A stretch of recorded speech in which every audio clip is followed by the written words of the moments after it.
Let's start with the next concept that we have, which means we are going to start up with the next chapter, in fact, the 6th chapter, which talks about strategic implementation and control. Just before, when I was concluding the 5th chapter, I have said that we are done with the preparation of the strategies. Like in the 4th chapter, we have discussed about corporate level and business level strategies. In the 5th chapter, we have discussed about functional level strategies. Once the strategies have been formed, the next thing that has to be done is with respect to implementation. And we all know that in the entire SM process, implementation is not the last step. We have to assign certain control systems. That is what the 6th chapter is all about, strategic implementation and control. Just for the sake of connecting with the concept, the strategic management process will go on like analysis, formation, implementation and control. Even in the meaning itself, we have discussed the last step in the strategic management process is taking corrective adjustments, nothing but controls. So this chapter is all about implementation and control. So let me take you through the learning objective of this chapter, which means what we are going to discuss in this chapter. Primarily, we'll try to understand about the differences between formation and implementation, like how formation and implementation goes on, what are the aspects that are related to formation and implementation. And then we discussed about two of the aspects that are with respect to strategic implementation, that is nothing but leadership, strategic leadership and organization structures. Because strategic leadership and organization structure are the concepts through which we could be able to implement the strategies effectively. Along with that, there are certain individual concepts. We'll be discussing about change, we'll be discussing about corporate culture. These are all with respect to implementation, like organization structures, leadership, corporate culture and change, and then value chain analysis. 5 concepts. These are with respect to strategic implementation. In this chapter, we have 2 things. As you can observe in the title, one is strategic implementation, the other one is control. So under strategic implementation, what concepts have come, like organization structures, strategic leadership, value chain analysis, change and culture. All these things are with respect to strategic implementation.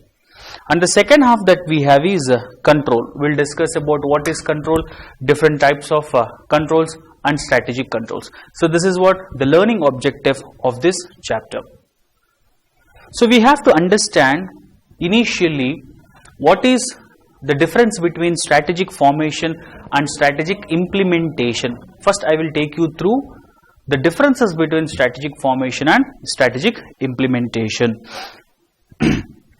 So what is the strategic formation and strategic implementation is all about?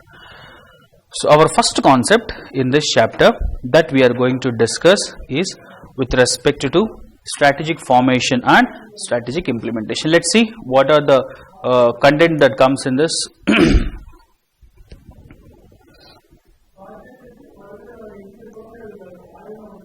Strategy formation versus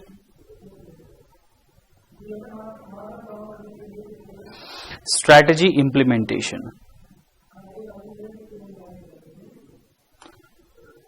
So we'll understand with these two first, formation and implementation. The point is, let's assume a strategy has been effectively formed, and is it needed that it needs to be effectively implemented?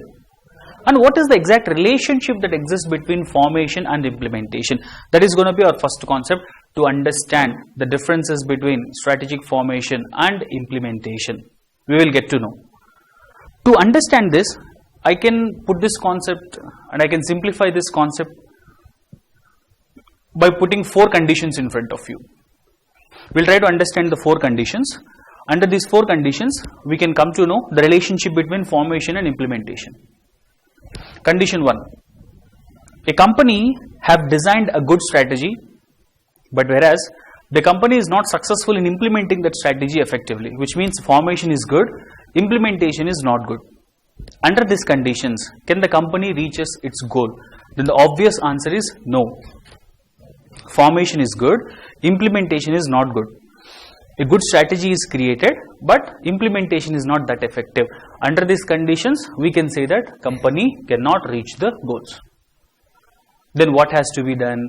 Identifying the reasons for ineffective execution of the strategies. Some reasons are also given there. They are nothing but, we could say, no proper allocation of resources, no proper guidance from top management, company does not have any experience, and there is no coordination among the employees. These are the reasons due to which it leads to ineffective execution of the strategy.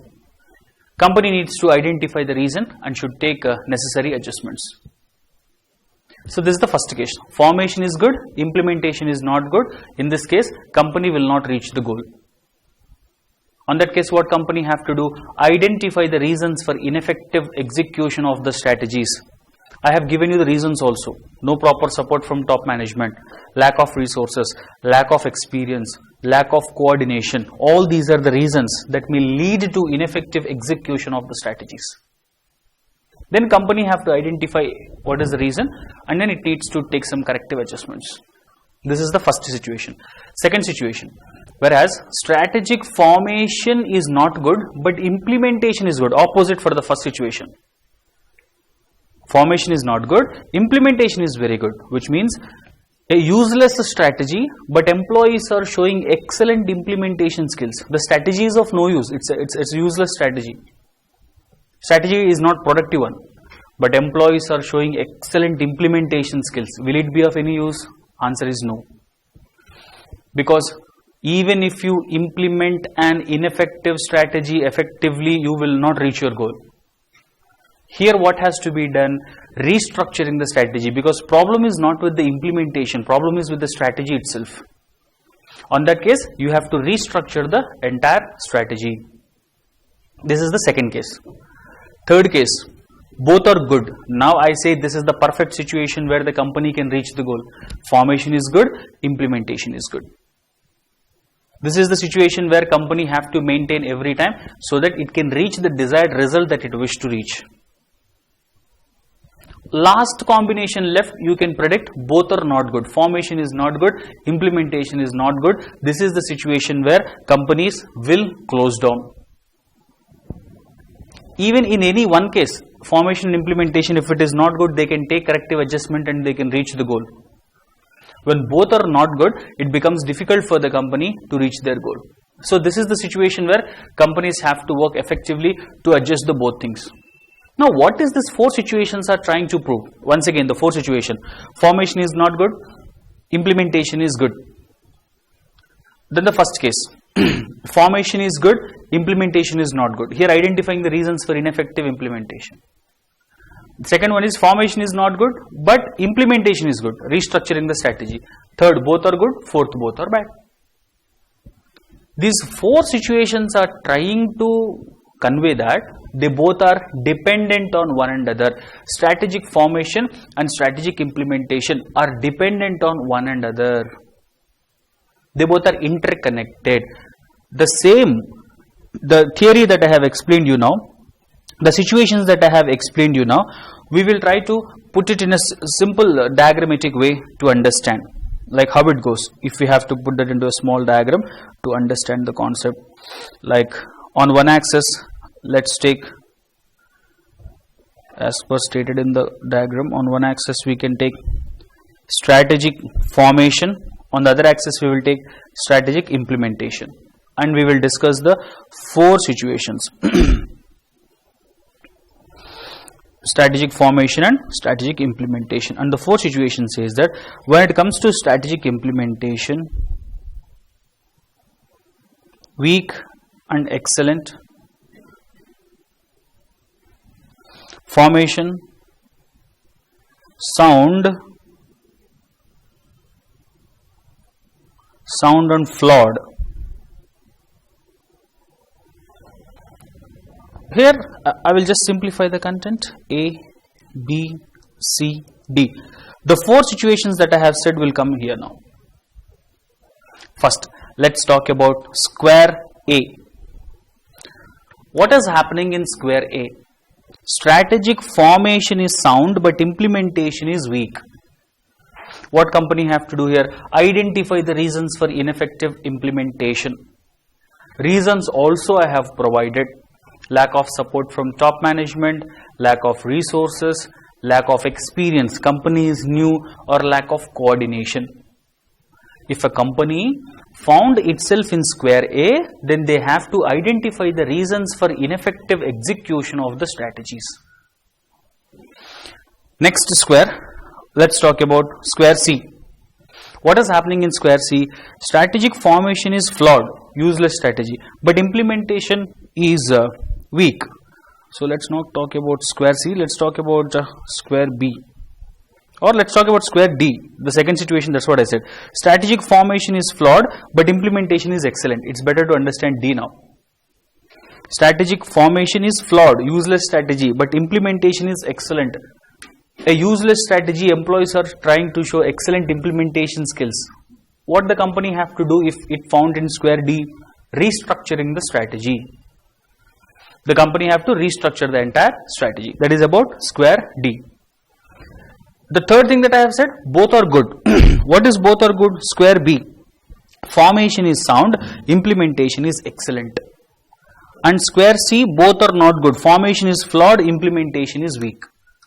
Among all these squares, I could say, like square B is the perfect situation for any company to be in. If a company have to achieve its goals in time as it desired, then it has to found itself in square B. Why? Because here strategic formation is sound and strategic implementation is excellent. Here the company will be achieving what it's supposed to achieve, because both are good.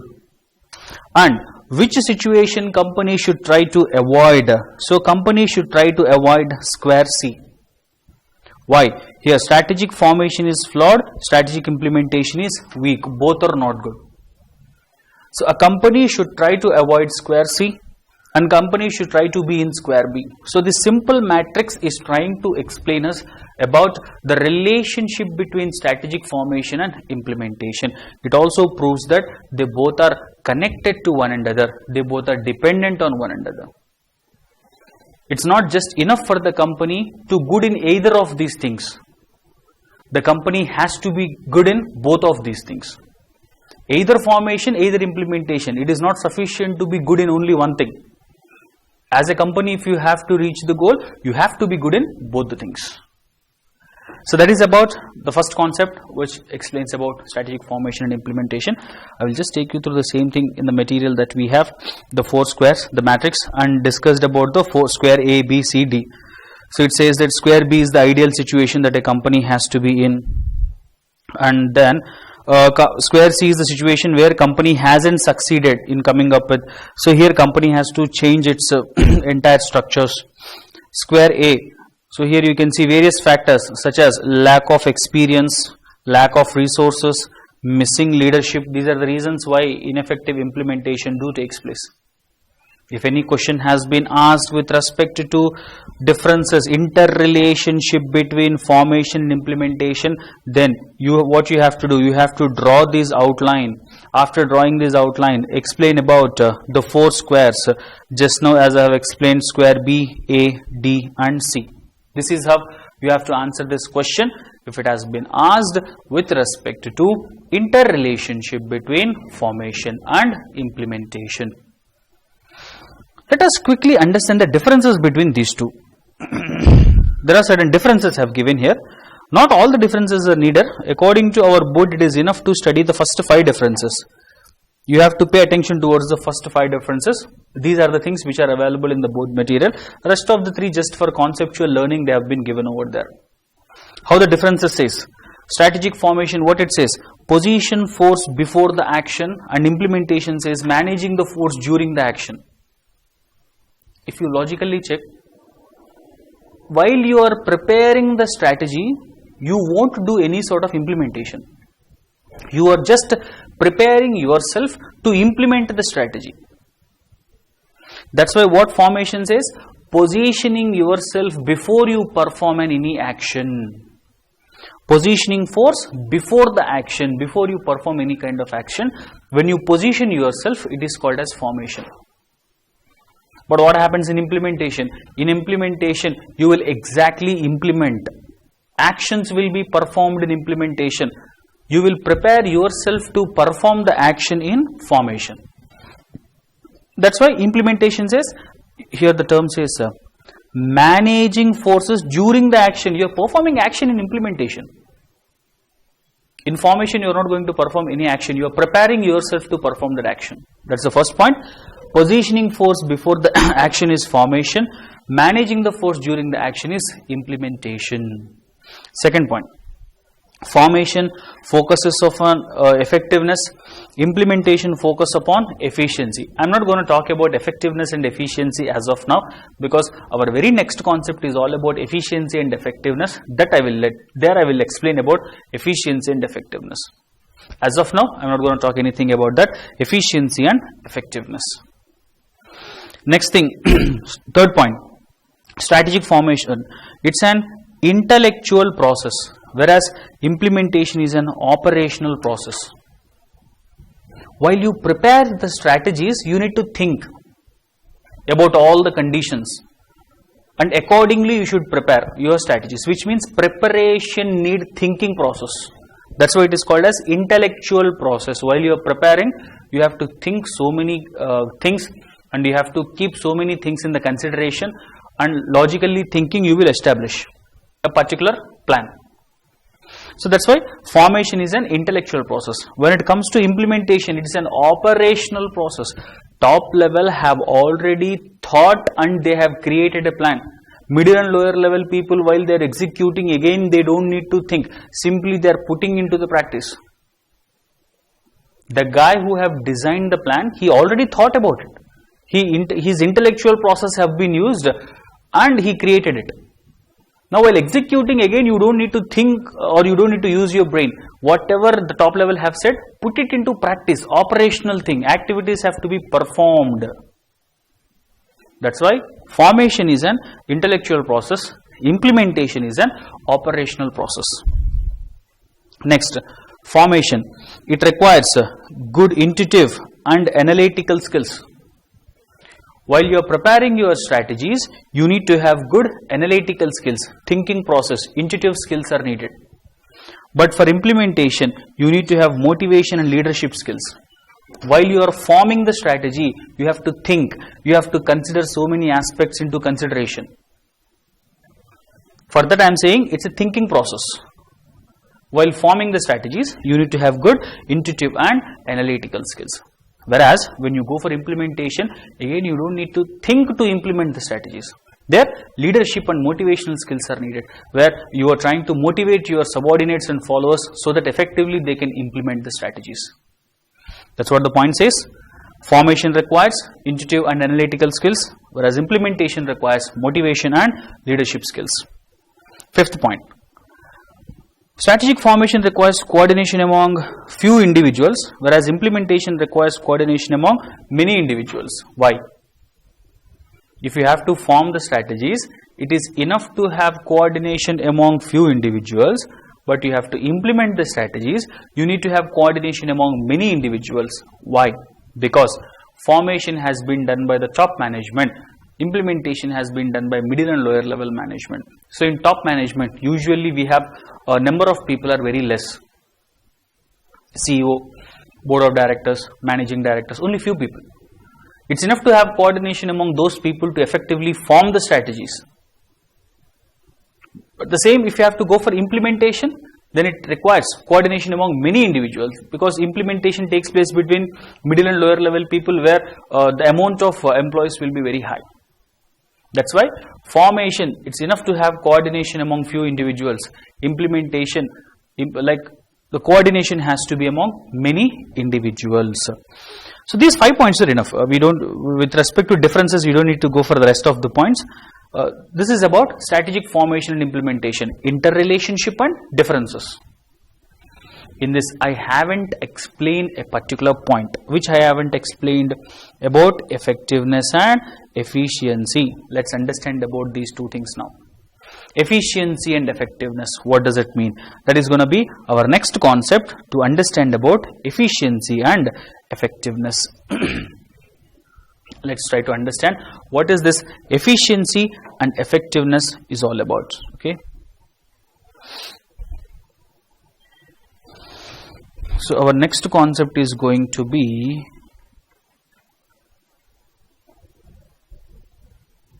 efficiency versus effectiveness.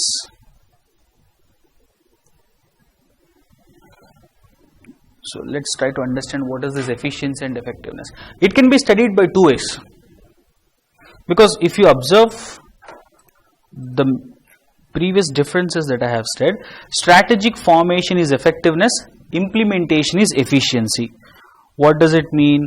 Efficiency deals with strategy implementation, whereas effectiveness deals with strategy formation.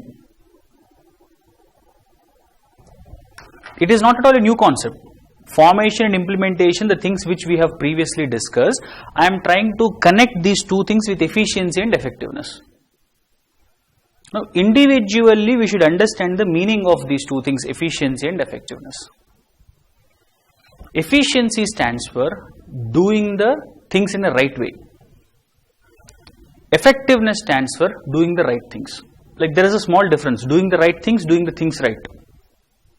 Let us not confuse for this. Doing the right thing, doing the things right. Doing the right thing is nothing but it is already right and you are doing it. You know that it is the right thing and you are doing it. Efficiency stands for doing the things right. Whatever you do, you will do it in the right way. Which means even you do an unethical thing, you will do it in the right way. Like I could call efficient thief. What thief do is not a good thing, but he is doing that in a perfect way. Efficiency, whatever you do, if you do it in a perfect way, it's called as efficiency. A right thing which has been done in a right way is called as effectiveness. Here, we don't need to analyze that meaning much, but here we need to understand these two with respect to formation and implementation that I have already said here. Efficiency deals with implementation, effectiveness deals with formation. And let us connect with the organization now. If we connect with the organization, efficiency deals with inputs and outputs, effectiveness deals with means and ends.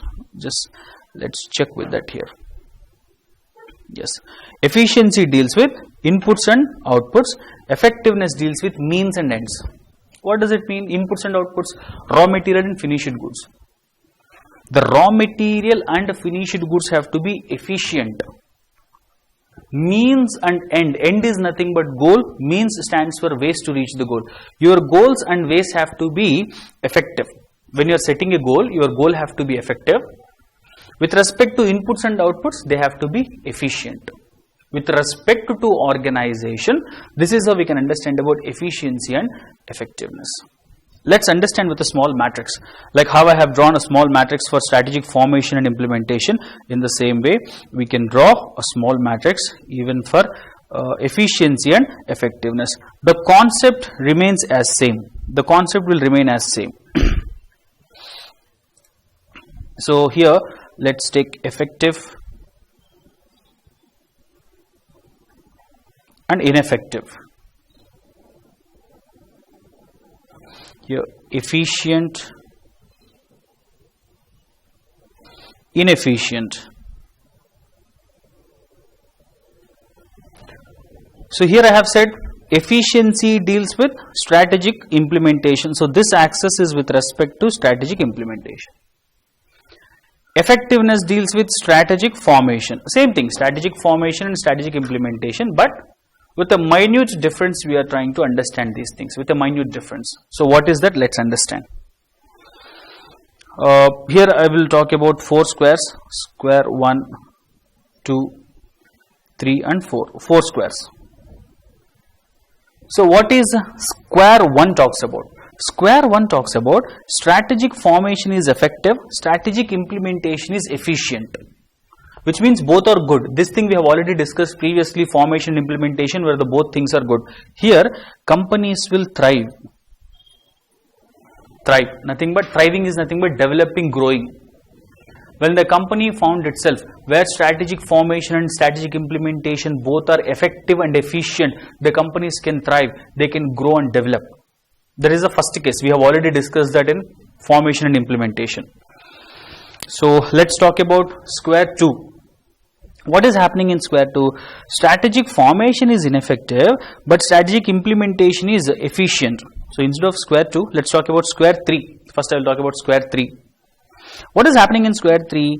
Strategic formation is effective, strategic implementation is ineffective. Previously we have discussed formation is good, implementation is not good. Here companies can survive. Companies can survive. When company can survive? If they identify the reason for ineffective implementation, then companies can survive. What will be the reasons for ineffective execution of strategies? Previously I have explained lack of support from top management, lack of resources, companies knew lack of experience and lack of coordination among the employees. Company can survive when they identify the reasons for ineffective execution. That is about square 3 where companies can survive. What is happening in square 2? Strategic formation is ineffective, but strategic implementation is effective. A useless strategy, employees are trying to execute it very effectively, which will be of no use. If it happens in the long run, then companies cannot reach the goal. The strategy is useless. No matter how effectively employees execute it, result will be zero. Here, companies will die slowly. Companies will die slowly. What is the use of executing an ineffective strategy in an effective way? That the result, companies will die slowly. What is square 4 is all about?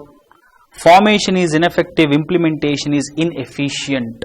Ineffective and inefficient. Here, companies will die quickly. Because both are not good. An ineffective strategy has been executed ineffectively. On that case, companies have to die quickly. The 4 situations we have previously discussed, but that is with respect to formation and implementation. But here we have discussed with respect to efficiency and effectiveness. The matrix remains the same, but the terms have been changed. If I have to again compare, what will be the ideal situations for the company that they have to be in square 1? Every time company have to found itself square 1 because both formation and implementation is effective and efficient. And which one company should avoid? They have to avoid square 4 because companies will die over there. Formation is not good, whereas implementation is also not good. On this case, companies will die quickly. Concept is same, but the way that it has been conveyed is different. Formation, implementation, efficiency and effectiveness. The same matrix as you can see here, but whereas the parameters haven't given, but effectiveness and efficiency that previously as we have discussed, the 4 squares. And the same thing will be given here. If the company placed in cell 1, then it is placed well. It will flourish and it will get what it wants to get. Cell 2 is the best place than to be in cell 3 because here we could say that in cell 2 companies will die slowly, in cell 3 at least they can survive. Cell 4 is the worst place that companies will be ruined unless they don't change. In these 2 places companies are not changing, they will ruin their careers. They have to bring the changes. That's about relationship. This concept is with respect to relationship between efficiency and effectiveness. If we study the differences like we have studied efficiency and versus effectiveness, how these differences are. First one, efficient means, as you can see the term, to do the things right. That is what efficiency stands for. To do things right. Whatever you do, you are doing it in a right way. Effectiveness stands for to do the right thing. So technically you don't need to go much in depth of that. Simply to be considered, efficiency stands for whatever you do, you are doing it in a perfect way. Effectiveness is all about doing the right thing in a right way. Simple difference. Like if you are efficient person, whatever you are doing it, you will do that in a perfect way. Next, second point. Efficiency deals with Inputs and outputs. The raw materials that you bring as input, the resources that you get as inputs, they have to be efficient. Then ultimately the outputs, the finished goods that you manufacture, they will also be efficient. So that's why efficiency is all about inputs and outputs. And when it comes to effectiveness, it talks about relationship between means and ends. Here, just to understand, end is nothing but goals. What ultimately you wish to achieve. Means stands for ways to reach goals. Means is all about ways to reach goals. So your goals have to be effective and the ways that you reach the goal have to be effective. That's called means and ends. End stands for the goals, means refers to ways to reach the goal. So input and outputs is efficiency relates with input and output. Effectiveness relates to means and ends. When we talk about input and output, it's a very regular activity. Every day you need raw material. Every day you manufacture product. Every day you distribute it. That's why it is short run in nature. Efficiency activity. Efficiency oriented activities are always short run in nature. Whereas effectiveness is always, these activities are long run in nature. Means and ends. Every day you don't set your goal. So goal setting is something which is related to long run in nature. That's why effectiveness is always deals with the long run in nature. Efficiency. Next, fourth point. Efficiency. Introspective effect within the firm, because your inputs and outputs something which are related to internal. Raw material, manpower, machinery, money, methods, these are internal. These are not something outside of the organization.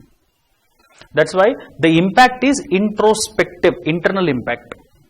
But whereas on the other hand, when we talk about effectiveness, it highlights the linkage between firm and its external environment. While you are setting the goal, you need to consider the external environmental components. Depending upon the external environment only, effectively you can set your goal. That's why it highlights the linkage between a firm with its external environment. So that is about the differences between efficiency and effectiveness. Efficiency, operational in nature, inputs and outputs, operational in nature. Goal setting is strategic in nature. When you set your goal, you are not implementing anything, you are just thinking and setting the goal. But operational implementation activities will come into there. That's the last point, says implementation viewpoint and formation viewpoint. So the two concepts that we have discussed now, formation and implementation, efficiency and effectiveness. The conclusion of the two concepts are same. What is that? If a company have to reach the goal, both formation and implementation have to be good. If any company is going to be in a stage where both formation and implementation are not good, then the company will not survive. So in strategic implementation, this is the first thing that we have to pay attention towards, the two concepts that we have discussed, formation and implementation, and then efficiency and effectiveness. So this is the first major concept that we have to understand with respect to strategic implementation and control. So formation and implementation, efficiency and effectiveness. Next concept that I will discuss, actually we are supposed to discuss about organization structures. Rather talking about it, I will take you through one more small concept.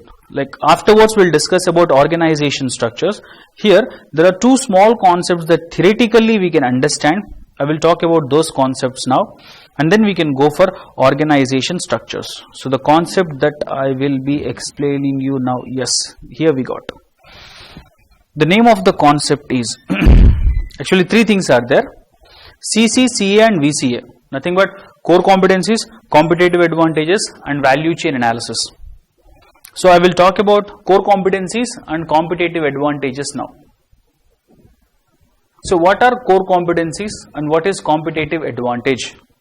First of all, competitive advantage, when the company gaining an advantage over the competitor, it's called as competitive advantage. as you can see here. As a company, if you are trying to maintain a favorable outcome when compared with the competitors, if as a company, if you are trying to be in an advantageous position when compared with your competitor, then it is considered as competitive advantage. As a company, if you wish to gain competitive advantage, then you have to have a successful strategy. The result of successful strategy is to achieve competitive advantage. So that's why the point says here, competitive advantage is a form where you are trying to maintain a favorable market position when compared with the competitor. When compared with the competitor's market, you will have a favorable market position. And how come you can gain competitive advantage? If you have to achieve favorable market position when compared with the competitor, then you have to offer your buyer something new which is not offered by anyone else. Then only you will gain competitive advantage. As a company, if you are offering the same kind of thing which has already been offered by your competitor, how come you can enjoy that favorable outcome? If you have to enjoy that favorable outcome, you have to offer something unique which is not offered by your competitor. And for that, you need to have a strong strategy. That's why the third point says that it is a result of a successful strategy. The objectives of strategic management. Remember, in the second chapter, we have discussed about the objectives of strategic management. The first objective of SM, this will help to create competitive advantage for the firm. If we discuss vice versa, effective strategies will result you to gain competitive advantage. Because objective of strategic management, this will help the organization to create competitive advantage over the competitors so that it can dominate the market. When we discuss about competitive advantage, now we can say that competitive advantage is a result of successful strategy. I hope you are getting the interconnection between these two that I am talking about. Their objective of strategic management that will help to gain competitive advantage. Here, in competitive advantage, it's a result of successful strategy. If your strategies are good, then you can achieve competitive advantage. If you gain competitive advantage, this will enable you to increase your market share. If your market share has increased, you will get good profits when compared with your competitors. Previously, I have said this point. There are two. Okay.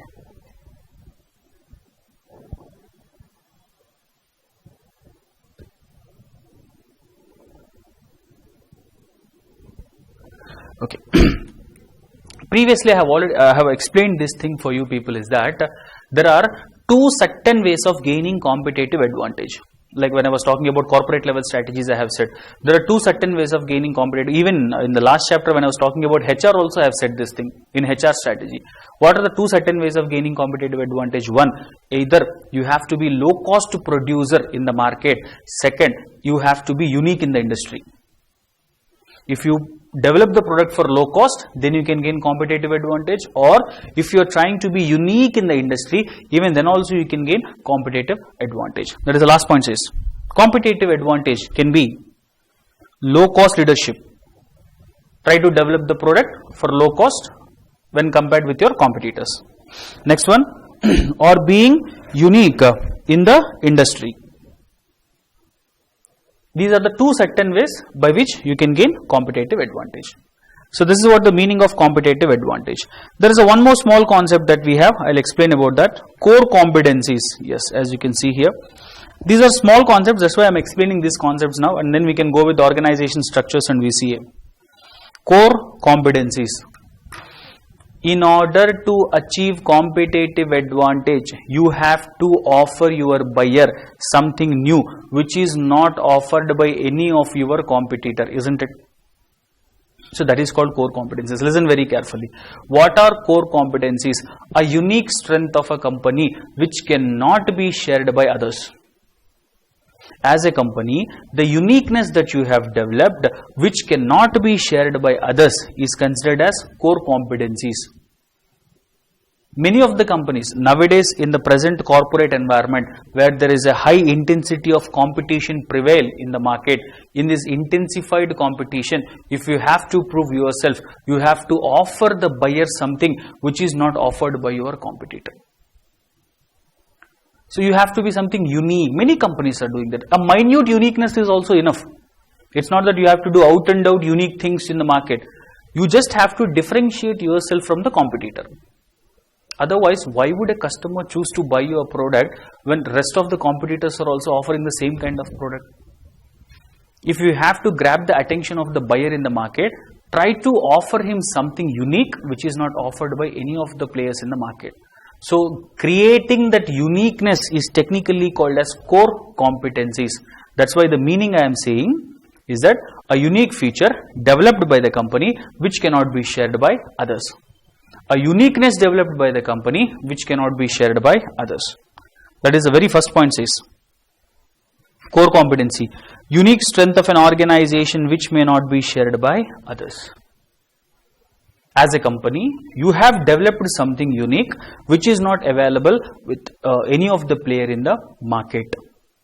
So that is called as core competency. And when you develop these core competencies, obviously that will help you to gain achieving competitive advantage. If you are offering something unique to your customer which is not offered by anyone in the market, then certainly you will gain competitive advantage. Vice versa. If you have to gain competitive advantage, you need to develop core competencies. Both ways we can discuss. So, core competencies will help the company to achieve competitive advantage. If you have to gain competitive advantage as a company, you need to develop some core competencies.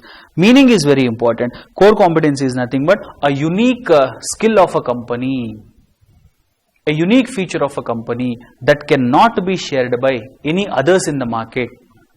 The uniqueness which you have developed, that is only possessed with you, and at the same time it is not available with any of the others in the market. Next, there are identification tests. Okay, wonderful sir, you are saying that uniqueness have to be developed. As a company, how I can come to know that this is what unique for me? For that, you need to go for identification test in order to qualify a particular thing as a core competency. In order to consider a particular element as a core competency, it has to pass through certain identification tests. What are these tests are? First one is a scarcity test. If you are offering something which has already been offered by the competitor, how come you can call it as a core competency? Just now I have said that. If it has to call it as a core competency, you have to offer your buyer something which is not offered by anyone else in the market. Then check scarcity. This is the first primary test. Has it already been offered by anyone else, or else no one has offered? If no one has offered, then only it is core competency. Check that scarcity test. Is it scarce or not? Has anyone already offered it or not? Next one. Leverage or extendability test. The core competency that you have developed, it has to give you advantage in wide variety of markets. Yours is an Indian company. You have created a uniqueness. This uniqueness should not help you only in Indian market. It should help you even in the other markets where you do your business. So that you need to check whether this particular core competency is helping me only in Indian market, or is it helping me even in the other markets also. So that is what it says, leverage or extendability test, which is going to have access to the wide variety of markets. Next one, value enhancement test. The core competency which you have developed, it is not that you yourself think it is at a core competency. No, it has to be valued by the customer. Unless that uniqueness is not valued by the customer, you cannot justify it as a core competency. A particular element will act as a core competency when it is valued by the customer. That's what value enhancement test. Is it giving contribution to the benefits of a customer? Then only you have to call it as a core competency. Next one, imitability test. Very interesting point. A core competency will remain as a core competency unless it is not copied by the competitor, isn't it? Because I said uniqueness. A core competency will remain as a core competency unless it is not copied by the competitor. When competitor copies it, it is no more core competency now. We cannot suppose to call it as a core competency. You check it, imitability. Like, can it be imitated? How soon it can be imitated? That is about durability test. Obviously, competitor will imitate whatever you do. There is no point that competitors are not going to imitate it. Competitor will definitely imitate it. But in what sort of time he can imitate? It can be imitated very fastly, or generally it will take some time to imitate that particular thing. That you need to check. These are identification tests by which you can quantify a particular element as a core competency. Check it whether it is scarce or not. Check it whether it is giving access to the wide variety of markets. Check whether it is giving value to your customers. Check how soon it can be imitated and what time it will take to imitate. So in order to effective execution of strategies, you need to have core competencies and competitive advantages. So this is about formation and implementation, efficiency and effectiveness, core competencies and competitive advantages. There are plenty of other things that are with respect to strategic formation and implementation, like organization structures, value chain, culture and change. So in the 6th chapter, the next concept that we have to discuss. So far we have discussed about the relationship between strategic formation and implementation, and differences we have studied, and we have discussed about principal combinations of efficiency and effectiveness, so as with the differences we have discussed. And after that, I have explained about core competencies and competitive advantages. So the next concept that we will be dealing with respect to this chapter is to understand about different kinds of organization structures. So every organization will have an hierarchy which consists of top level, middle level and lower level. Technically it is called as corporate level, business level and functional level. These organization hierarchies will differ from type of organizations to the other type of organization. It will differ from one company to other company. So we are going to study about all these different types of organizational structures and what sort of impact that they will be showing on the strategic formation or implementation purposes to be considered. So the name of the concept is organizational structures. In this, we are going to discuss about different kinds of organizational structures, and we will come to know under what conditions these structures can be applicable. So let's see, first of all, what are the different types of organization structures that we have. So how many types of organization structures that we have, and I will provide you outline of each and every structure elaborately. So the concept is organization structures, okay.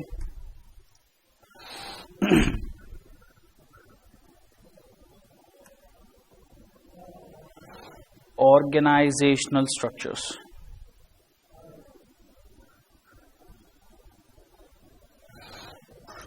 So here, the type of organization structures that we'll be discussing are, the first one is functional structure.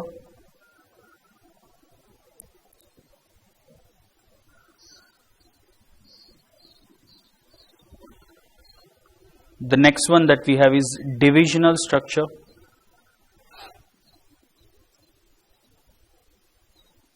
Divisional structure.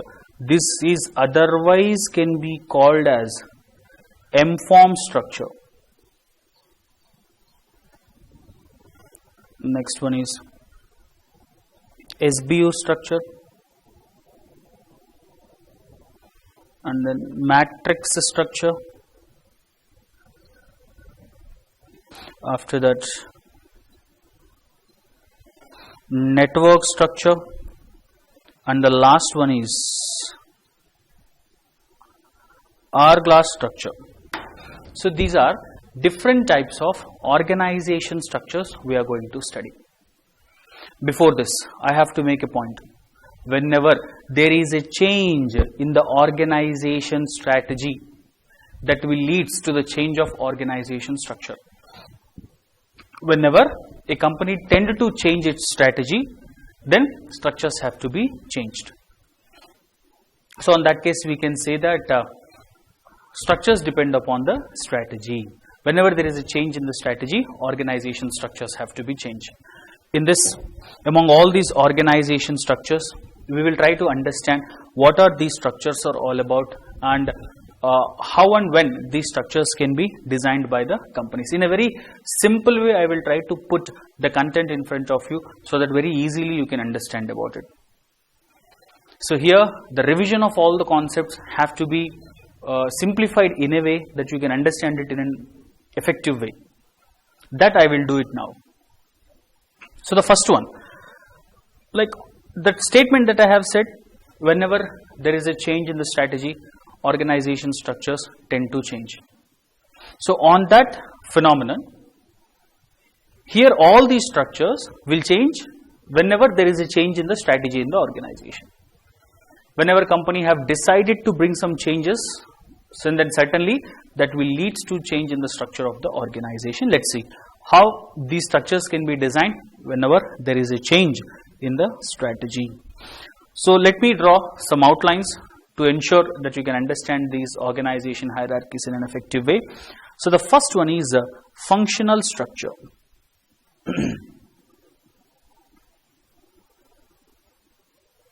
So this is otherwise can be considered as a simple structure, which can be used by many of the organization. It can be studied, it can be known for its low cost. When the company is not very much a big company, when the company is very small, its operations are minute.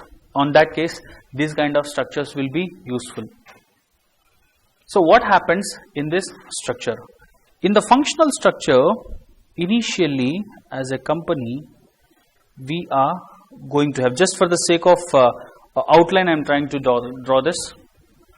First, we are going to have top management.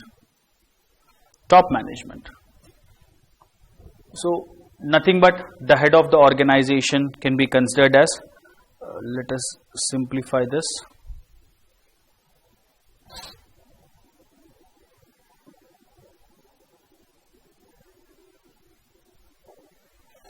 So in the functional structure, first we are going to have head of the organization, that is nothing but top level. He will be sitting at the top level as a head of a company. Suppose let's assume that you have started the company. Then you will be sitting at the top level. In the functional level, under you, straight away, you are going to have functional heads. No matter how many functional departments that you are going to have, you will have functional heads. Like functional manager, finance, marketing, like no matter how many functional areas that you are having. So for each and every area, you are going to have functional heads. So it's a very simple structure. Just now you have started a company. Your company don't have any branches. You are simply operating in one particular place with certain departments. On that case, this is the structure that you are going to maintain. You will sit at the top level. Under you, straight away you are going to have functional level managers, no matter how many functional areas your company is having. It differs from company to company. For all the companies, all kind of functional areas do not exist. So technically, in the functional structure, there are two levels. What are they? This one is referred as corporate level, and this one is referred as functional level. So technically, in the functional structure, two levels are there, corporate level and functional level. All the major activities have been categorized under these functional departments. All the major activities that takes place in the organization have been majorly categorized under these functional heads.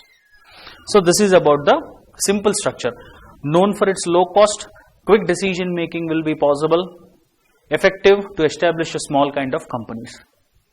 As a company, what you have thought is that, okay fine, I have maintained this structure for a longer period of time and your product has got a wonderful success in the market and your product is getting demand from the other places also. On that case, you have decided that let me expand my business. You thought of expanding your business. On that case, what happened? You will tend to change your structure. This is functional structure. Now you have prepared a strategy. You are thinking that let me establish certain divisions in different places. Just before I have said that, whenever there is a change in the strategy, organization structures have to change. So on that case, you are changing your strategy here. You are thinking of expanding your business into different places. So as per the statement, whenever there is a change in the strategy, organization structures have to change.